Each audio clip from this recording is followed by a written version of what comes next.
Kemudian semasa Muhyiddin Yassin, dia lari daripada Pakatan Harapan 1.0. Parti dia bersatu. Dia nak tubuh kerajaan. Dia cari siapa nak menubuhkan Perikatan Nasional. Dia cari PAS. Saya nak sebut kerana Tan Sri Muhyiddin ni selalu dia mengelirukan orang. Dia kata, saya pengasas Perikatan Nasional. Mana boleh nak tendang parti saya. Parti saya parti pengasas. Saya nak beritahu fakta kepada tuan-tuan. Tahun 2020, bila kita jadi kerajaan di Malaysia, Kerajaan Persekutuan, pada masa itu tak ada parti yang menjadi dominan dalam kerajaan itu. BN tidak, parti-parti kita ni pun tidak, PAS tidak, Bersatu tidak, parti-parti lain tidak ada yang boleh dikatakan menjadi kerajaan Malaysia. Itulah kita tubuh Parti Perikatan Nasional pada 7 bulan 8 tahun 2020. Yang menjadi pengasas parti ini siapa? Mengikut undang-undang, nak tubuh satu gabungan parti kena ada 7 orang. 7 orang daripada parti-parti ini. Saya nak beritahu secara terus terang. Yang menjadi pengasas 7 orang Parti Perikatan Nasional ini, 3 orang daripada Bersatu. Tan Sri Muhyiddin, Hamzah Zainuddin, Ronald Kiandi. 3 daripada Parti Bersatu. 2 daripada PAS, Dr. Ahmad Samsuri Mukhtar. Yang keduanya adalah saya. Saya pengasas Parti Perikatan Nasional. 2 lagi untuk cukup 7 adalah Setiausaha Agung MIC pada masa itu dan seorang pemimpin MIC. 3 parti inilah yang mengasaskan Perikatan Nasional. Untuk maklumat tuan-tuan, bukan Muhyiddin Yassin, bukan Parti Bersatu, tapi 3 parti inilah. Parti Bersatu, PAS dan MIC. Lepas tu barulah timbul parti-parti Sabah dan sebagainya. Gerakan MIPP kemudian baru masuk. Inilah kami sebagai pengasas. PAS juga parti pengasas di dalam Perikatan Nasional. Assalamualaikum warahmatullahi wabarakatuh.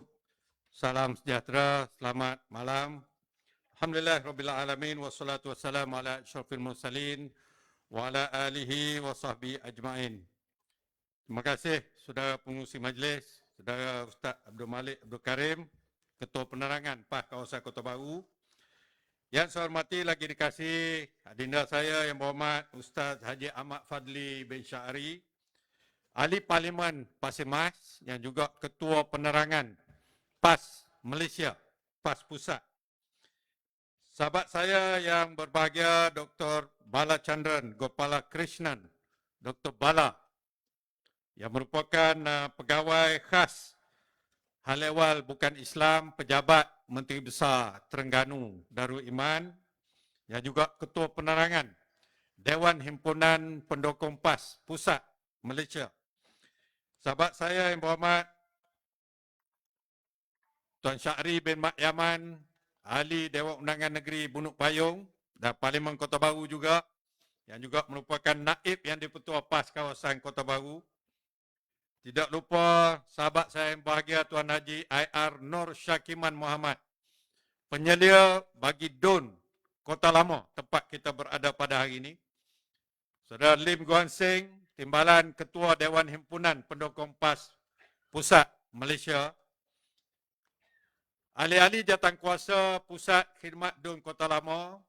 Tidak lupa rakan-rakan saya, para penghulu di DUN Kota Lama, penghulu tanpa mukim dan juga penghulu mukim, seluruh adik kakak rakyat Kota Lama yang saya hormati lagi dikasih sekalian. Alhamdulillah. Pertamanya marilah sama-sama kita mengucap syukur kepada Allah Subhanahu Wa Taala kerana pada malam ini walaupun cuaca agak tidak begitu baik, ada hujan renyahnya tadi sekejap tadi petang tadi agak lebat, tapi kita dapat meneruskan program ceramah roadshow yang telah dianjurkan dan dikendalikan oleh Urustia Penerangan Kerajaan Negeri untuk tidak lain dan tidak bukan memberikan penerangan-penerangan kepada rakyat jelata mengenai isu-isu semasa yang setiap hari, setiap masa, setiap jam berlaku di dalam negara kita ini yang tidak menentu. Kadang-kadang sebahagian daripada kita tertipu pun ada kerana banyak berita-berita palsu, berita-berita fake yang tidak benar yang dibawa melalui Facebook, TikTok, media masa yang tertentu yang sekarang ini kadang-kadang itu tidak boleh kita bezakan yang mana betul, yang mana tak betul. Jadi program penerangan seumpama ini bagi saya cukup penting, cukup baik. Kerana kita dapat memberikan penerangan dan taklimat yang terbaik, yang betul, yang tulen kepada rakyat. Dengan itu kita tak perlu fikir dah, hak mana betul, hak mana tak betul. Pening kepala duk mikir bagai-bagai ni. Betul ke tidak ni? Suara serupa orang tu dah, muka serupa orang tu. Kadang-kadang benda itu tidak betul. Saya baru ni, kemarin, saya dengar satu video TikTok yang memaparkan gambar seorang yang cukup dikenali di seluruh Malaysia. Terutamanya masa COVID hari itu. Nama dia Tan Sri Nur Hisham Abdullah. Nur Hisham Abdullah ni bekas Ketua Pengarah Kesihatan Malaysia. Masa tahun 2020 sehinggalah 2023. Dia jadi Ketua Pengarah.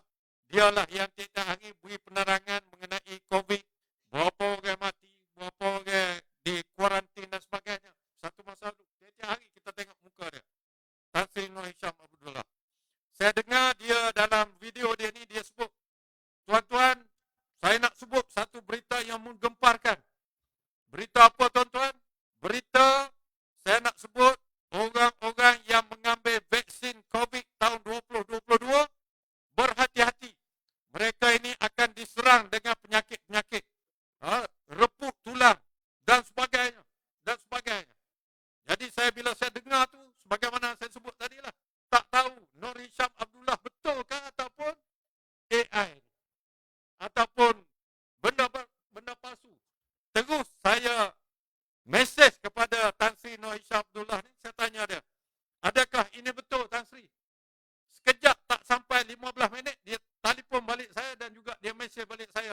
Dia kata, saya amat duka cita.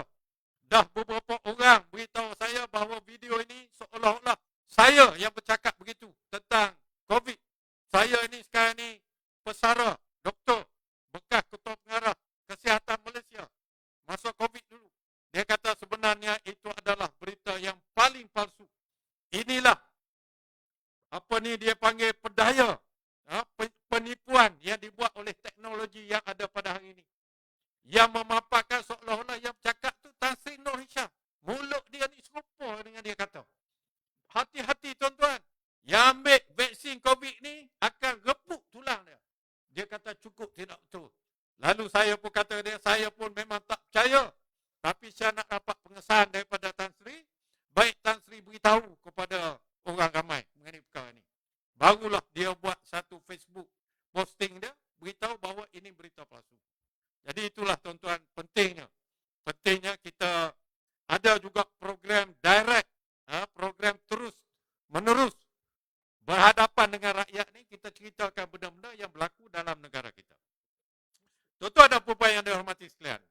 Sekejap tadi tuan pengurusi kita Ustaz Lik sebut bagaimana sekarang ini di Kelantan ni kita rakyat Kelantan, lebih-lebih lagi ahli-ahli PAS, ahli-ahli kita sedang sibuk kerana ada banyak program-program besar yang diadakan di Kelantan ini. Satunya awal bulan 9 ini 2, 3, 4, 5 akan diadakan mesyuarat besar Parti PAS yang disebut sebagai muktamar.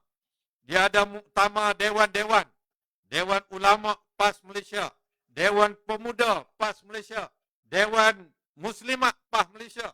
Kemudian kita ada Dewan Himpunan Pendukung PAS yang akan mengadakan convention. Kemudian kita ada Dewan As-Sabikun Malaysia. As-Sabikun ni veteran, orang lama, juga akan mengadakan satu convention di Kelantan ini. 2 sampai 5 hari bulan. Sibuk. Kemudian bulan 10 pula akan diadakan sambutan ulang tahun ke-30 pemerintahan PAS di negeri Kelantan kita ini. Sedar tak sedar tuan-tuan, kita selalu bercakap mengenai PAS memerintah Kelantan mulai tahun 1990. Rasa baru saja lagi. Bila Tok Guru Nik Aziz mula-mula almarhum jadi Menteri Besar. Kita rasa duk nampak-nampak lagi dia depan mata kita. Mari ke Kota Lama, ke Kota Baru ni. Kena-kena tuan-tuan, sudah 30 tahun PAS memerintah Kelantan ni. Sudah berapa penggal pilihan raya? Saya rasa 8 penggal dah. 8 penggal daripada tahun 90 sampai 2023 ni 8 penggal dah. PAS telah diberikan mandat oleh rakyat Kelantan, sama ada orang Melayu, orang bukan Melayu, orang Cina, orang India, orang Siam, orang Sikh di Kelantan ini, majoriti rakyat Kelantan ini memberi mandat kepada PAS. Bersama gabungan-gabungan sebelum ini. Kita ada dulu Angkatan Perpaduan Ummah, kemudian kita ada Barisan Alternatif, kemudian kita ada Pakatan Rakyat, kemudian sekarang ini kita ada Perikatan Nasional. Sepanjang masa 36 tahun, dekat 40 tahun ini, rakyat Kelantan tetap memberi sokongan kepada PAS untuk menjadi kerajaan di negeri Kelantan ini. Ada orang bertanya, apa kelebihan PAS? Apa lebih sangat PAS ni? Sampai rakyat Kelantan tak tukar kerajaan ni sejak daripada tahun 90, dekat 40 tahun dah. Kita nak beritahu sudah tentulah apabila satu-satu organisasi, satu-satu parti politik itu tidak ditukar sejak puluhan tahun, maka sudah tentulah ia mempunyai kelebihan-kelebihan. Sama ada dia pemimpin dia yang hebat-hebat, ataupun parti dia mendapat sokongan daripada rakyat ramai, ataupun dia mempunyai perancangan yang baik untuk rakyat. Boleh jadi begitu. Oleh itulah rakyat tak tukar. Kalau kita tengok sejarah di Malaysia, sejak daripada tahun 1957, apabila kita mencapai kemerdekaan, negara kita mencapai kemerdekaan dulu, tahun 1957, ada satu pilihan raya sebelum tahun 1957, iaitu tahun 1955, sebelum merdeka. Ada pilihan raya. Tapi tak banyak kursi. Saya rasa puluh-puluh kursi saja. Pada masa itu, PAS sudah wujud di Malaysia ni. Parti PAS ni telah ditubuhkan tahun 1951. Saya nak sebut pada tahun ini, umur PAS sudah 75 tahun. Oleh sebab itulah, sempena Muktamar 72 ke-72 pada bulan 9 di Putik ni, kita juga nak membuat sambutan Jubli Intan ulang tahun 75 tahun PAS. Maknanya tuan-tuan, PAS dah wujud di Malaysia ni 75 tahun. Kalau kita tengok parti-parti lain di Malaysia ni, ada parti yang mendakwa dia telah berusia 80 tahun. Tahu parti apa? Parti apa? Parti UMNO. UMNO ditubuhkan tahun 1946. Jadi tahun 2026 ni genaplah, kalau kita kira umur 46 sampai ke 2026 tu 80 tahun. Tua 5 tahun daripada kita. Tapi kita tahu, kita semua tahu apa yang berlaku pada UMNO. Tahu berapa UMNO diharamkan? UMNO telah dibubarkan oleh mahkamah pada tahun 88 kalau tak silap saya. Tak sedap sebut diharamkan, dibatalkan pendaftarannya. Jadi sepatutnya UMNO ni tak 80 lah. Dia start semula UMNO baru tu. Kalau tak 80 sampai lah ni. Baru 20 tahun lebih. Tapi kita kata tak apalah. Dia anggap dia ni lahir tahun 40 ni, tak apalah. Tapi kita, PAS. Apabila kita lahir tahun 1951, sampailah kepada hari ini, PAS ni merupakan parti yang tidak pernah tidak mengambil bahagian dalam pilihan raya di Malaysia ni. Parti yang tidak pernah tak ambil bahagian. Maknanya setiap kali pilihan raya di Malaysia, lah ni sudah ada 15 kali pilihan raya di Malaysia ni, PAS tak pernah ketinggalan ambil bahagian di dalam pilihan raya. Itulah PAS. Walaupun PAS bukanlah parti yang kaya, bukanlah parti yang mempunyai pemimpin yang hebat-hebat dan sebagainya, kita adalah parti yang mempunyai akar umbi yang kuat. ahli-ahli kita adalah orang-orang kampung, orang-orang biasa. Kalau di Kedah dulu, di negeri Kedah, pemimpin parti lain mengatakan bahawa kalau ada 3P, maka adalah PAS. Apa dia? Apa dia? 3P ini. Dia kata kalau ada P yang pertama, padi. Di Kedah dengan padi, orang buat padi. Kalau ada padi, kalau ada pondok pengajian agama ni, maka tentulah ada PAS. Inilah ibarat orang tengok kita ni adalah orang yang biasa, bukan orang yang hebat-hebat dalam politik negara dan sebagainya. Tapi tak apa. Kita di Kelantan ini tuan-tuan, dalam pilihan raya yang pertama selepas merdeka, iaitu tahun 1959, saya pun tak beranak lagi. Dr. Bala tak tahulah, takut ada dah. Satu tahun lepas itu baru ada, tahun 60 ya. Saya 61, belum ada lagi. Tahun 1959, rakyat Kelantan pada masa itu yang baru kenal erti politik dan juga pilihan raya, tidak ada keberatan untuk mereka ini memberi peluang kepada PAS untuk menjadi kerajaan negeri Kelantan yang pertama selepas merdeka. Orang Melayu, orang Cina, orang India dan sebagainya pada masa itu sama dengan keadaan pada masa ini. Tapi telah beri kepercayaan kepada PAS untuk jadi kerajaan.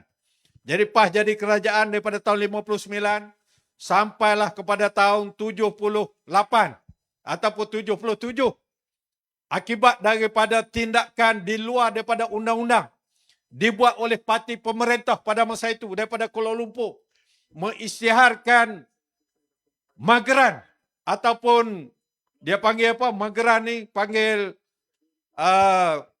satu tindakan darurat telah diambil Kelantan ni, menyebabkan kerajaan negeri Kelantan ni telah dijatuhkan secara tidak mengikut undang-undang.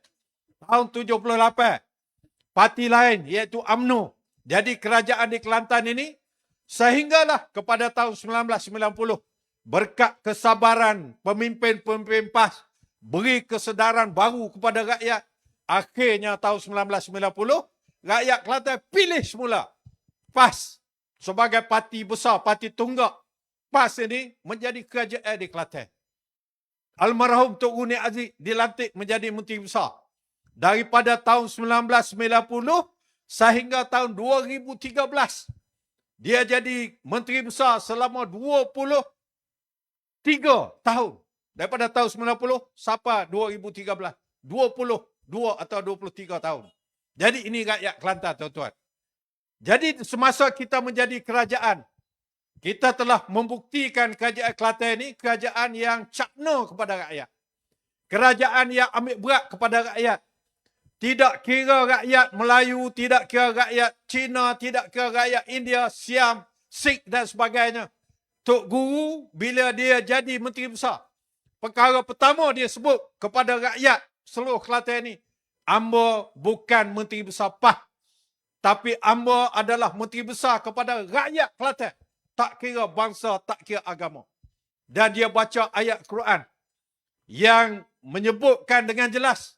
Dalam Quran itu Allah menyebut, Allah menjadikan manusia ni bersuku-suku dan berbangsa-bangsa. Tujuannya untuk apa? Untuk kenal mengenali di antara satu sama lain. Dengan kata lain, dalam Islam ini, agama lain tidak ada masalah kepada Islam.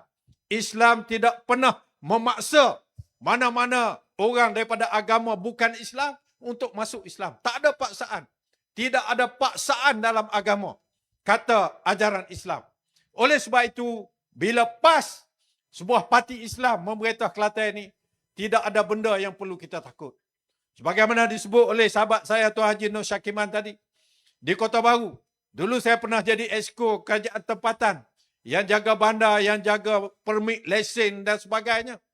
Kerajaan PAS Kelantan ini membuat satu polisi bahawa orang bukan Islam, tak kira apa bangsa, tidak boleh ditegah untuk meminum minuman keras. Tak ada. Tak pernah kerajaan Kelantan ni, kerajaan negeri Kelantan PAS ni, mengharamkan arak kepada orang bukan Islam. Ini satu benda yang kita perlu faham benda ini. Tetapi apa yang kita buat ialah kita mengawal kedai-kedai minum arak ni. Sebab kita tidak mahu kalau terlalu bebas, yang minum ini bukan saja orang bukan Islam, tetapi juga orang Islam. Jadi kita nak jaga orang Islam ni. Nak jaga orang Islam. Sebab di dalam negeri Kelantan kita ni, seperti juga negeri-negeri lain di Malaysia ni, ada undang-undang yang dipanggil undang-undang syariah. Yang mana orang Islam yang meminum arak didapati bersalah, dianggap melakukan satu kesalahan yang boleh dihukum dengan denda dan juga penjara. Denda boleh 3 tahun. Penjara boleh 3 tahun. Denda boleh 5,000. Dan sebat boleh 6 kali sebat. Itu had hukuman yang diberi. Dia panggil 356. 3 tahun, 5,000, nerotel. Itu boleh dibuat kepada orang Islam. Tapi saya nak sebut dengan jelas. Supaya tuan-tuan, rakan-rakan saya bukan Islam ni, boleh faham. Sebenarnya ramai yang dah faham. Bahawa undang-undang Malaysia, perlembagaan Malaysia ni, menetapkan bahawa undang-undang Islam di peringkat negeri-negeri yang dibuat oleh kerajaan negeri melalui Dewan Undangan Negeri tidak boleh terpakai kepada mana-mana orang bukan Islam. Jelas. Jadi tidak ada sebab untuk kawan-kawan kita orang bukan Islam takut. Apabila kerajaan negeri baru-baru ini meluluskan enactment Kanun Jenayah Syariah Kelantan yang telah dibatalkan oleh mahkamah. Dibatalkan oleh sebab apa? Oleh kerana dia dicabar. Siapa yang mencabar Undang-Undang Syariah Kelantan dulu? Seorang yang beragama Islam. Berbangsa Melayu. Orang Kelantan. Nak ayatnya? Saya Amor juga. Amor kenal dia. Lawyer. Bawa kes ke mahkamah di Kuala Lumpur. Mahkamah Persekutuan. Supaya mengisytiharkan bahawa enactment syariah undang-undang Islam yang terpakai pada orang Islam di Kelantan ini saja tidak sah. Kerana dia kata Dewan Undangan Negeri hak luluh tu tak ada kuasa, bidang kuasa. Maka didengar oleh mahkamah di Kuala Lumpur. Hakimnya pun orang Kelantan juga. Orang Tena juga. Nak rakyat. Ambo kecewa sebagai seorang peguam. Ya. Dulu-dulu, hakim-hakim, ketua hakim dulu-dulu, banyak orang mencabar undang-undang Islam. Tapi ketua-ketua hakim dulu cuba cari jalan supaya tidak dibuat keputusan untuk membatalkan undang-undang Islam yang ada ni. Kerana undang-undang Islam ni untuk orang Islam saja. Untuk kepentingan orang Islam. Nak jaga akidah orang Islam. Kepercayaan agama orang Islam. Itu saja. Tetapi dibuat oleh orang yang beragama Islam, bahasa Melayu ini, di hadapan seorang hakim yang berbangsa Melayu, seorang Islam, orang Kelantan juga. Jadi undang-undang Islam Kelantan dibawa ke mahkamah oleh seorang Islam Kelantan dan dibatalkan oleh seorang hakim Kelantan. Itu yang kita kecewa. Oleh sebab itulah, kerajaan negeri kita telah mengambil satu ketetapan. Dia batal, kita buat semula. Dia batal, kita buat semula. Kerana undang-undang ini terpakai sejak daripada merdeka dulu lagi. Kenapa sekarang ni baru nak persoalkan? Dah ramai dah orang-orang yang dibawa ke mahkamah. Semuanya orang Islam yang melakukan kesalahan syariah. Sama ada khalwat ke, mukaddimah zina ke, ataupun dia ni buat satu perkara yang bercanggah dengan syarak ke. Tak ada kaitan dengan orang bukan Islam pun. Semuanya orang Islam. Bagi contoh, kalau seorang lelaki bukan Islam melakukan kesalahan khalwat, kata contohnya, dengan seorang wanita Islam, yang akan dituduh di mahkamah syariah adalah wanita beragama Islam, itu sahaja. Orang bukan Islam dilepaskan. Tidak boleh, tidak ada bidang kuasa mahkamah syariah untuk mendengar kes ini. Itu nak ayatnya. Undang-undang syariah di negeri-negeri. Tak perlu takut. Terpakai kepada orang Islam saja, disebut di dalam perlembagaan persekutuan itu sendiri. Jadi tidak ada. Dan selama ini sudah tentulah kawan-kawan kita di Kota Lama, daripada bangsa kaum Cina, kaum Tionghoa dan sebagainya, tak pernah ada satu pun contoh yang boleh diberi kita, kerajaan kita ataupun kita, rakyat kita, orang Islam ni memaksa orang-orang daripada agama lain untuk memeluk Islam. Tak ada, tak pernah ada. Yang masuk Islam, menganut Islam tu atas kerelaan dia sendiri, atas kefahaman dia sendiri, barulah dia boleh masuk Islam. Dan menjadi satu kesalahan kepada orang Islam kalau dia paksa orang bukan Islam ni, sehingga orang tu kerana takutnya, kerana sakit, dicederakan dan sebagainya, masuk Islam, itu tak dibenarkan oleh Islam. Sebegitu sekali. Jadi atas dasar itu, kita merasakan bahawa ada orang-orang yang cuba menakut-nakutkan orang bukan Islam kepada Islam itu sendiri, kepada agama Islam. Saya tak nak sebut contoh-contoh yang pelik-pelik yang pernah kita dengar. Baru-baru ini pilihan raya Negeri Sembilan. Baru lagi, panas-panas lagi. 1 bulan 8 dah. 1 bulan 8 pilihan raya. Ada satu parti dalam Malaysia ni. Dia ni dulu saing kita lah. Bersama dengan kita dalam gabungan kita. Cuma kita ni hijau, kita juga biru, tapi dia merah. Nah. Masa pilihan raya di Negeri Sembilan, saya dengar sendiri seorang pemimpin dia yang bertaraf naib presiden berceramah masa pilihan raya tu. Dia kata apa? Saya nak ingatkan rakan-rakan bukan Melayu, kalau sokong Perikatan Nasional, maknanya sokong PAS. Kalau sokong PAS, maknanya sokong undang-undang yang dibuat oleh PAS. Orang Kelantan juga, adik kakak. Orang Kelantan tu. Tapi dia menang di Lembah Kelang. Sebagai ahli parlimen. Tergamuk dia buat begitu. Menghasut orang bukan Islam. Kalau sokong Perikatan Nasional, maknanya sokong PAS. Padahal sokong MU tu, sokong DAP. Sepatutnya tak? Dia ni bersekongkol dengan DAP sekarang ni, parti ni. Tahu parti apa? Faham tak? Parti tu dalam kawasan kita ni pun ada. 2 hari lepas, hari Jumaat. Kemarin lah, bukan 2 hari lepas, hari Jumaat. Saya telah disiasat oleh Pendaftar Pertubuhan Malaysia. Jabatan yang meluluskan pendaftaran satu-satu parti politik ke, NGO ke, dia ada satu jabatan, nama Jabatan Pendaftaran Pertubuhan Malaysia. Ataupun dalam bahasa Inggeris panggil ROS. Registrar of Societies. ROS. Sebut JPPN ni tak kena, ROS kena, pok kita ni. Saya 3-4 jam telah disiasat oleh pegawai penyiasat ROS ni. Sampai terlepas semaya Jumaat. Dia tak semaya Jumaat, saya tak semaya Jumaat. Ya, saya tak puas lah musafir kalau lupa. Dia siasat ni kerana parti yang saya sebut tadi ni, yang dulu pilihan raya umum ke-15, dia menang 31 kerusi parlimen. Kerana apa dia menang? Kerana jentera-jentera daripada PAS lah membantu dia. Kerana pengaruh daripada PAS lah yang membantu dia menang 31 kerusi. Tapi sekarang ni dia buat aduan kepada ROS. Mengatakan bahawa apabila PAS menjadi pengurusi Perikatan Nasional, naib presiden kita, Dr. Samsuri, Menteri Besar Terengganu, dipilih sebagai pengurusi PN, Perikatan Nasional.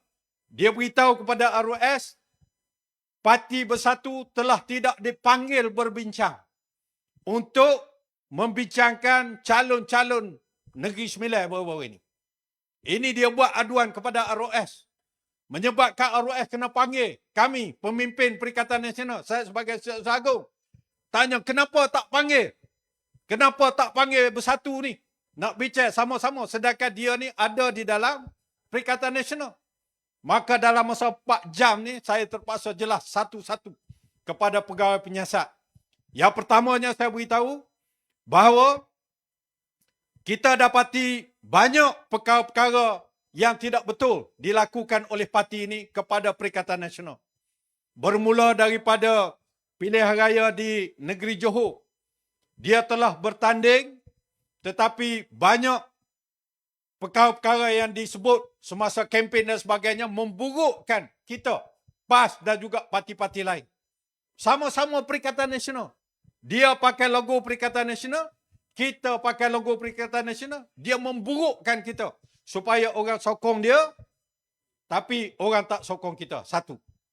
Yang keduanya, untuk pilihan raya di Negeri Sembilan ini, tuan-tuan tentu tahu, apabila parti ini melalui majlis tertinggi dia pada 15 hari bulan Julai buat satu kenyataan umum, Presiden dia buat pengumuman bahawa parti ini akan menggunakan logo dia sendiri dalam pilihan raya negeri di Negeri Sembilan.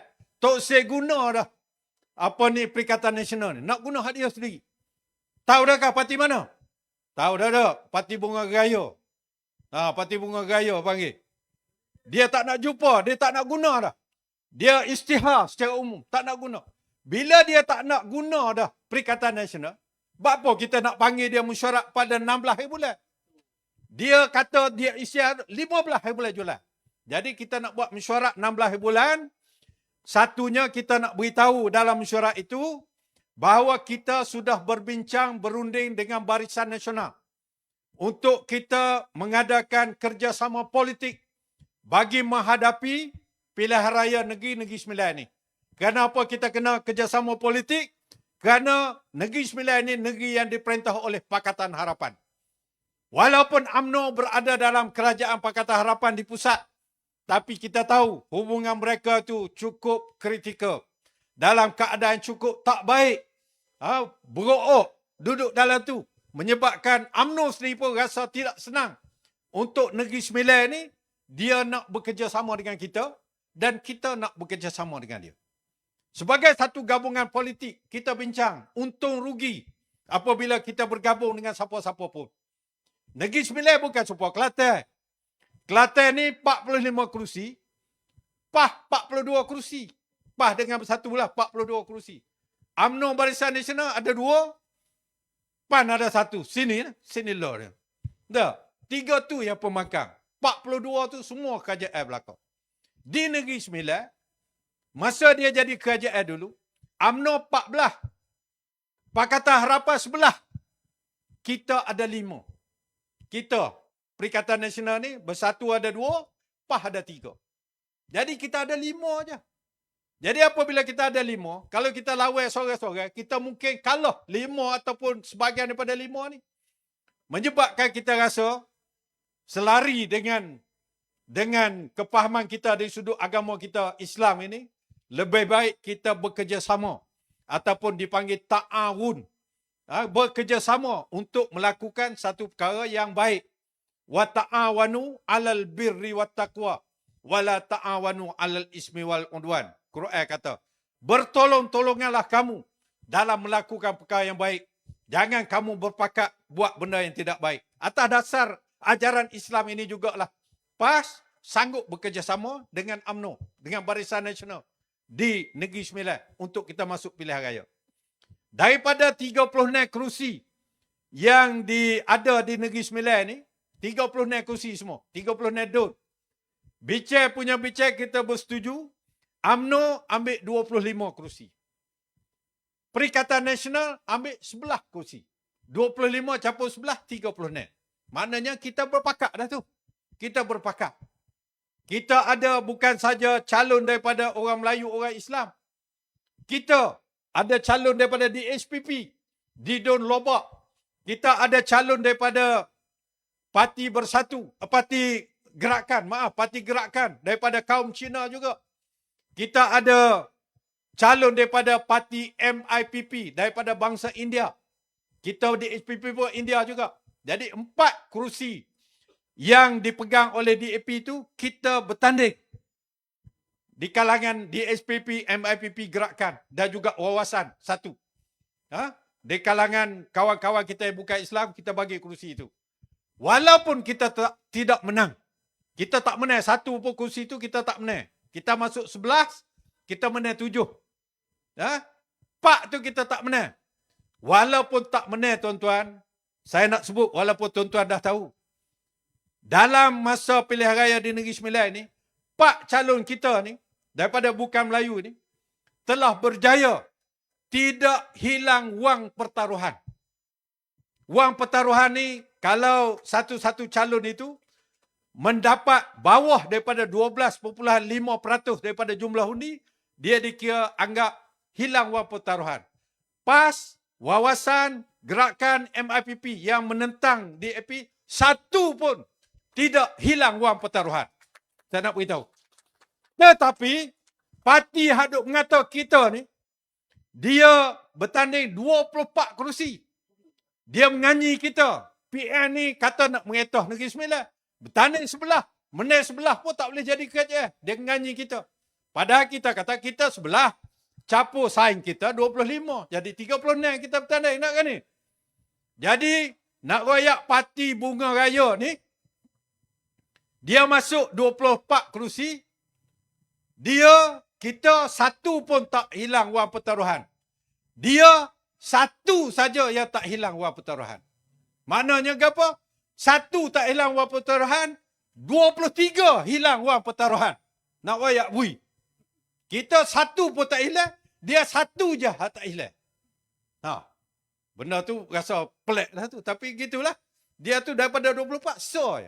Kita masuk 4 kursi yang bukan Melayu ni, satu pun tak hilang. Paling rendah kita dapat calon kita 13.3%. 13.3%. Lebih daripada 12.5%. Jadi inilah tuan-tuan dan puan-puan sekalian. Kita nak beritahu perkembangan kembali kepada PAS sudah berusia 75 tahun. Dalam masa 75 tahun ini, PAS menghadapi jatuh bangun dalam politik. PAS jadi kerajaan di Kelantan. Kemudian jatuh tahun 78. Jadi pembakar.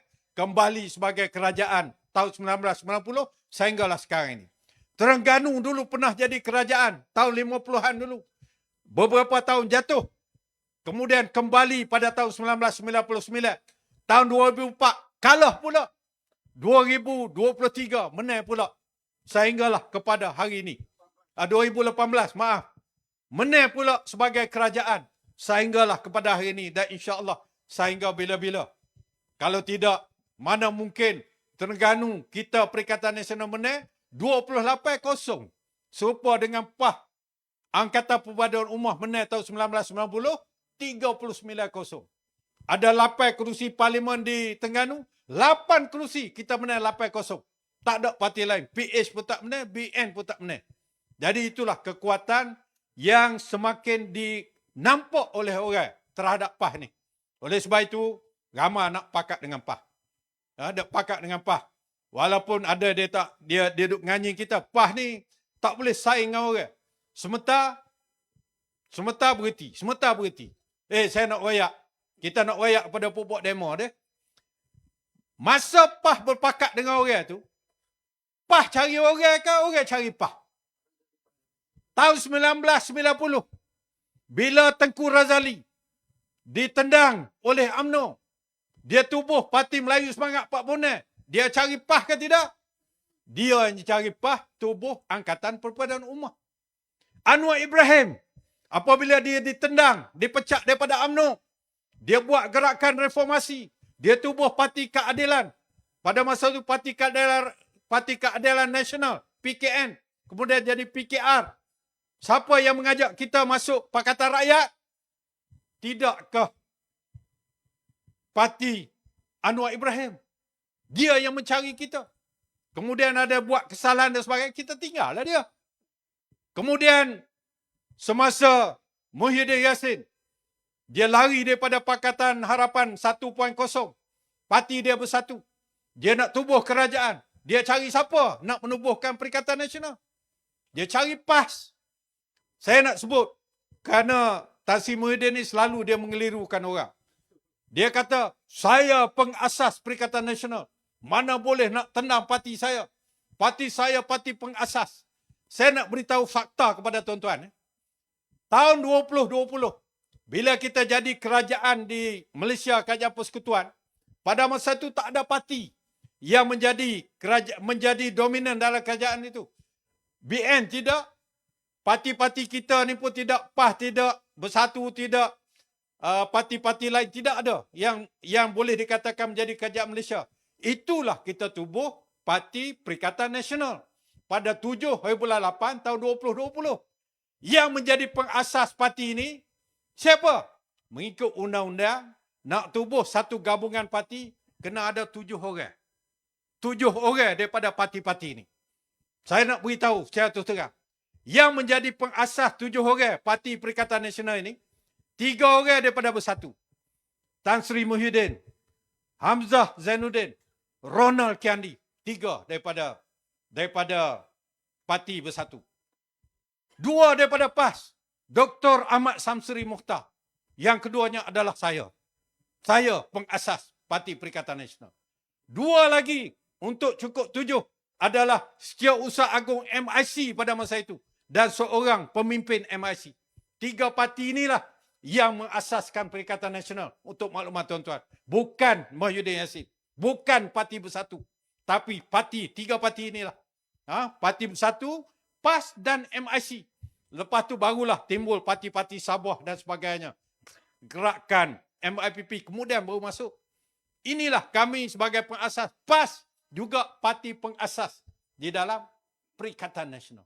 Jadi tidak ada sebab nak kata kita tidak ada hak dalam Perikatan Nasional sebelum daripada ini. Dia mendakwa dialah yang berhak untuk jadi pengurusi Perikatan Nasional. Tapi kita ikut peraturan dan perlembagaan sehinggalah kita jadi pengurusi Perikatan Nasional. Jadi atas dasar itulah tuan-tuan, kita cuba merangka gerakan politik kita di peringkat Perikatan Nasional ni supaya Parti Perikatan Nasional ni bukan saja PAS tapi Perikatan Nasional juga menjamin kepada rakyat semua kaum, semua bangsa. Dalam Perikatan Nasional kita ada gerakan kebanyakan orang Cina, MIPP kebanyakan orang India. Kemudian baru kita terima Parti Wawasan Negara yang telah dipecat oleh Bersatu. Pemimpin mereka menubuhkan Parti Wawasan Negara diketuai oleh Hamzah Zainuddin. Kita juga baru terima Parti Pejuang Tanah Air atau Pejuang yang presidennya adalah Datuk Seri Mukhris Tun Mahathir. Kita dah terima dah banyak ni. Jadi kalau nak gi hak satu ni, gi lah. Ya, tak usah kecek banyak lah. Nah ni macam-macam duk buat masalah kepada kita ni. Mungkin supaya Perikatan Nasional ni dibatalkan oleh pendaftar dan sebagainya. Tetapi ketahuilah mereka ini bahawa rakyat tahu. Dalam PRN Negeri Sembilan baru-baru ini, begitu gembira rakyat, tak kira orang Melayu, orang Cina, orang India, dengan penyatuan yang berlaku ini. Tuan-tuan tentu ingat di Johor, walaupun PAS tak bersama dengan Barisan Nasional pada masa itu, Tok Guru Presiden PAS telah mengarahkan pemimpin-pemimpin PAS di Don di Johor itu supaya menyokong calon-calon Barisan Nasional yang menentang PH terutamanya di AP. Siapa calon-calon itu? Sudah tentulah MCA dan MIC. MCA sebelum daripada ini dia hanya ada 4 kerusi.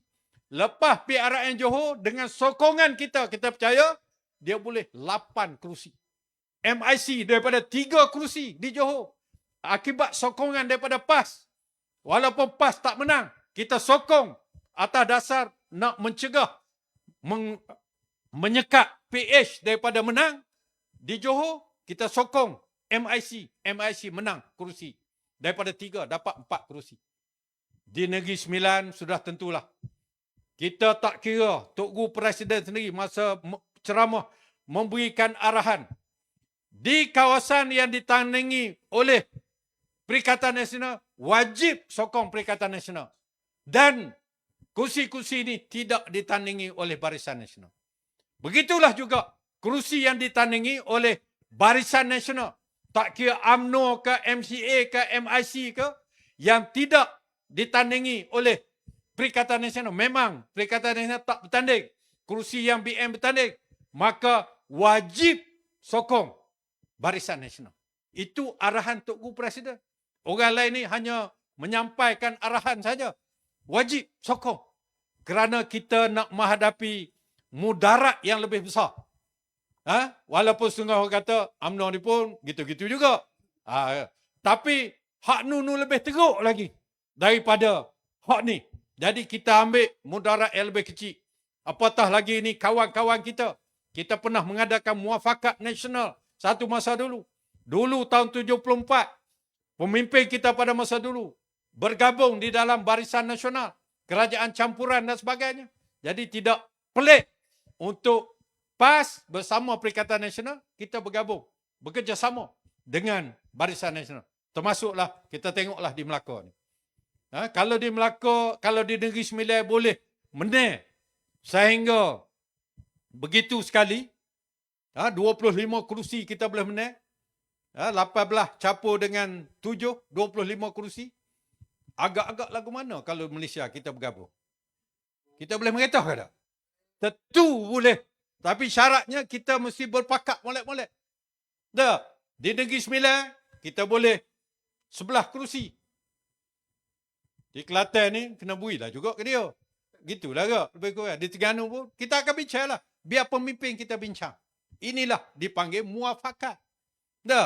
Masa kita berpakat dengan Bersatu, kita bui belaka kerusi-kerusi yang dimenangi oleh UMNO kepada Bersatu. Sehingga dia menang. Terer, dulu UMNO, kita bui Bersatu. Menang General Kelly. Jeli, kita bui kepada Bersatu. Zahari kecil, tapi lopak parti. Gua Musa, kita bui kepada Azizi, parti Bersatu. Kursi UMNO ni. Dia lopak parti. Mana lagi ada? Tanah Merah. Sekarang ni masih lagi Bersatu yang digantung. Kemudian satu lagi di Maceh. Kita beri pada Bersatu. Jadi tak ada masalah untuk kita bagi-bagikan kerusi-kerusi kita ni. Mungkin kepada UMNO untuk kita menang di negeri-negeri lain. Negeri Sembilan tadi tengah hari tadi. Seorang adun kita yang menang di Negeri Sembilan. Tahun 2023 PRN Negeri Sembilan dia menang dalam beberapa ribu saja. Tapi baru-baru ini, dia telah menang belah ribu. Kemudian dilantik dalam kerajaan Negeri Sembilan. Duduk sebagai sebahagian pada kerajaan Negeri Sembilan. Seorang jadi exco, seorang jadi timbalan speaker. Tak apalah, bolehlah 2 orang. Parti Wawasan, seorang jadi exco. 3 orang kita. Padahallah kita menang. Berapa kursi je? 7 kursi je. Boleh 3 jawatan. Dan lah ni kita berada di dalam 5 kerajaan di Malaysia. Kelantan, Terengganu, Kedah, Perlis, Negeri Sembilan pun kita ada kerajaan. InsyaAllah kalau berlaku comel, doakan molek kita buat kerja. Di Melaka pun kita menjadi sebahagian daripada kerajaan. Walaupun kita tak jadi menteri besar, kita jadi sebahagian daripada kerajaan. Di Pahang, di Perak, di Selangor pun kita jangka. Kalau berlaku persefahaman ini, kita boleh menjadi parti utama. Jadi nak wayaknya, itulah kelebihan orang berumur 75 tahun. Siapa dia? PAS. Orang kita, orang perorangan ni, saya nak cari untuk utama ni, saya nak cari 7 orang yang berumur 75 tahun. Tak jumpa-jumpa lagi. Ada jumpa 3-4 orang nak buat satu gimmick sikit lah. Nak cari orang yang berumur 75 tahun. Tak jumpa. Doktor, you are not 75 yet. Tak boleh. Tak jumpa lagi. Jadi PAS ni 75 tahun. Inilah jatuh bangun PAS dalam politik Malaysia. Dan PAS, masa jadi kerajaan persekutuan, kita tidak pernah, menteri-menteri kita, timbalan menteri kita tidak pernah melakukan apa-apa kesalahan, apa-apa yang boleh dituduh di mahkamah, seperti mana parti lain. Jadi Perdana Menteri pun kena cah di mahkamah.